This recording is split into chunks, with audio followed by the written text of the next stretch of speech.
Hi, so for this video, I just want to explain to you how to make different level sporcles, basically how to differentiate your study guides.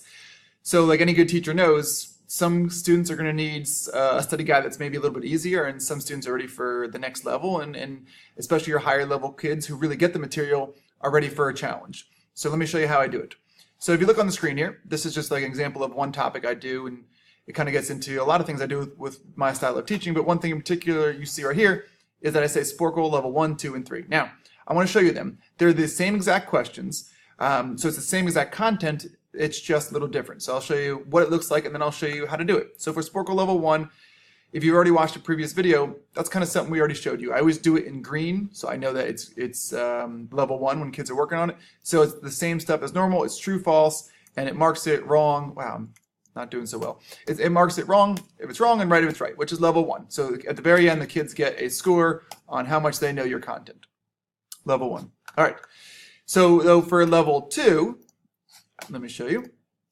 Level 2, I have it set up. I always make it yellow.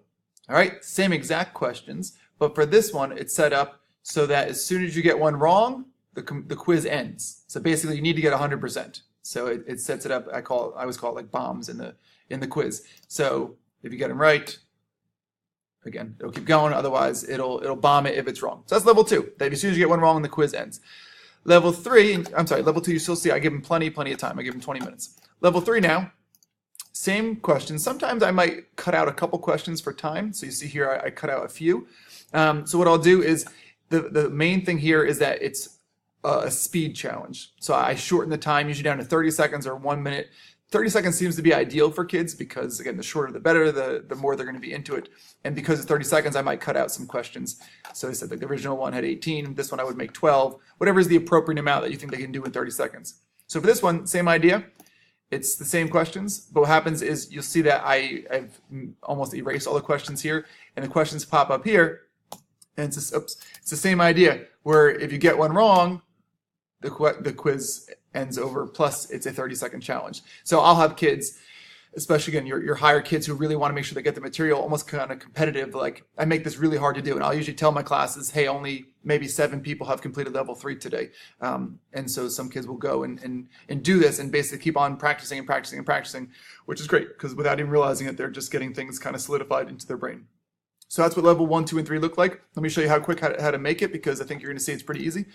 So I'm going to pick the respiration one. So this is level 1. So at this point, hopefully you know how to make a sporcle. If not, go back and watch the video about how to make a true-false sporcle.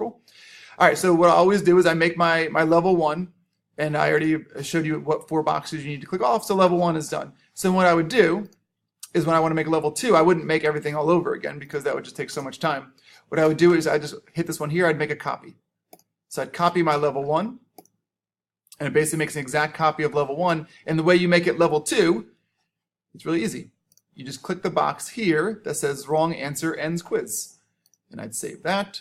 And like I said, I always make mine yellow, so as I'm walking around the classroom, I can see what level they're on. It's just a nice little visual guide for me. So I click that one box, I change this from green to yellow, and I save that, and ta-da, now it is a level 2 sporcle. All right, so then I would save that, and I would finish up and make a new quiz. So then I've just made, I'll make it private for this one because no one's actually going to do this one.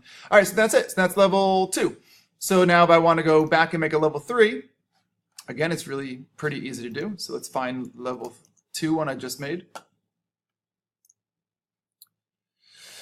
Oh, it's private, sorry. So right here. So then I'd find level 2. I usually would rename it level 2. I should have said that, I'm sorry. And then I would copy that one to make it level 3.